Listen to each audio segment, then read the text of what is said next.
Hello guys, welcome to my channel. आज मैं रणवीर सिंह का पोर्ट्रेट बनाऊंगी और आज मैं आपको बताऊंगी 83 फिल्म फ्लॉप क्यों हुई। रणवीर सिंह जो दुनिया के one of the best actors में से हैं और उनकी 3 कंसेक्टिव फिल्म्स 100 करोड़ से भी ऊपर गई थी, लेकिन ऐसा क्या हुआ कि 83 फ्लॉप हो गई। और इतनी अच्छी फिल्म, ये नहीं था कि फिल्म अच्छी नहीं थी या ऐसा कुछ उसमें खराब दिखाया था या कुछ बुरा दिखाया था। बहुत अच्छी फिल्म थी लेकिन फिर भी वो फ्लॉप हो गई। इनकी 3 फिल्म्स रामलीला, बाजीराव मस्तानी और Padmaavat one of the best movies में से थी जो मैंने इनकी करियर की देखी थी दीपिका पादुकोण के साथ। और ऐसा क्या हुआ कि वो वाला स्टार जो सुपरस्टार था वो फ्लॉप मूवी भी दे रहा है इंडिया को।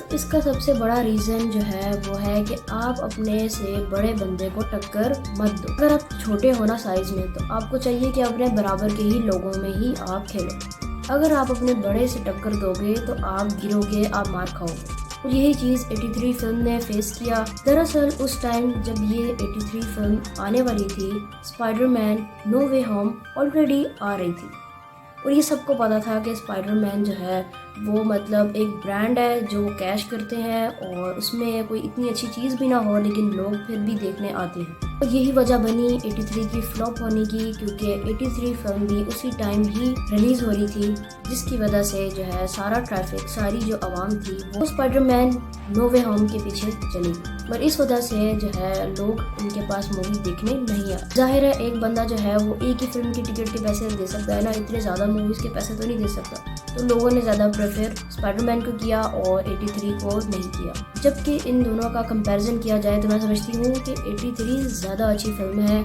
उसमें मोटिवेशन है, उसमें जो है एक हिस्ट्री है और वो एक रियलिटी बेस है। वाकई ट्रू मूवी है जो मतलब देखने के लिए ही होनी चाहिए थी। और अगर देखा जाए स्पाइडरमैन को तो एक फिक्शनल मूवी है, उससे कोई आप मोटिवेट नहीं हो सकते हो, आप उससे कोई फील नहीं कर सकते कि यार ये आप भी बन सकते हो, ठीक है ना। ये आपको रिलेट नहीं कितनी कर सकती क्योंकि हर कोई स्पाइडरमैन नहीं है, ये एक फिक्शनल है, ये एक करैक्टर है जो फिक्शनल है। लेकिन लोगों ने इसको प्रेफर किया क्योंकि वो ब्रांड था, स्पाइडरमैन ब्रांड को कैश करते रहे और उन्होंने इसी चीज़ की वजह से 83 को नहीं देखा, जबकि 83 ज़्यादा डिजर्विंग मूवी है देखने के लिए। तो यही वजह बनी रणवीर सिंह मतलब फ्लॉप हो गए इस मूवी में और जो है मतलब उनका नाम नहीं चल सका। जबकि स्पाइडरमैन एक रियल हीरो भी नहीं है, कपिल देव तो फिर भी एक रियल हीरो है इंडिया के, और बल्कि देखा जाए तो बाकी भी क्रिकेटर्स को इंस्पायर करते हैं। अगर उनकी मूवी को देखा जाए तो वो एक नॉर्मल इंसान को भी मोटिवेट करता है फ्रॉम जीरो टू हीरो। लेकिन स्पाइडरमैन कोई ऐसा हीरो नहीं है जो आपकी लाइफ में आपको बदल देगा। कोरोना वायरस आया था और ऐसा कोई स्पाइडरमैन हमें बचाने नहीं आया, हमें खुद ही अपनी हेल्प आउट करने पड़ी थी।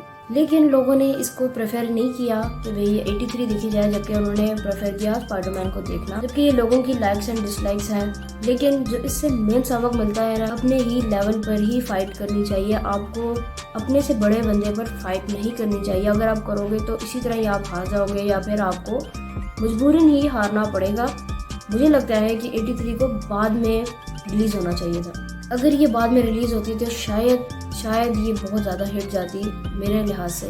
लेकिन जो है अब तो ये हो चुकी है, को अभी उस लेवल पर भी इतना रिस्पांस नहीं मिल रहा है। लेकिन ये किस्मत की भी बात है कि कुछ मूवीज़ चलती हैं तो कुछ नहीं चलती हैं, ये एक्ट्रेस के साथ होता चलता रहता है। तो रणवीर सिंह को इसमें जो है इतनी टेंशन लेने की ज़रूरत नहीं है, उनको हिम्मत करनी चाहिए और नई अच्छी मूवी लेकर आनी चाहिए, इवन दीपिका पादुकोण के ही साथ। So finally guys, Ranveer Singh का पोर्ट्रेट बन गया है और आई होप कि आपको ये पोर्ट्रेट अच्छा लगा होगा। मुझे ज़रूर कमेंट्स में बताएं कि आपको ये वीडियो कैसा लगा और आप मेरी बात से अग्री करते हो कि नहीं, ये भी ज़रूर मुझे कमेंट्स में बताएं। और अगर आपने चैनल को सब्सक्राइब नहीं किया है तो लाजमी कर दो।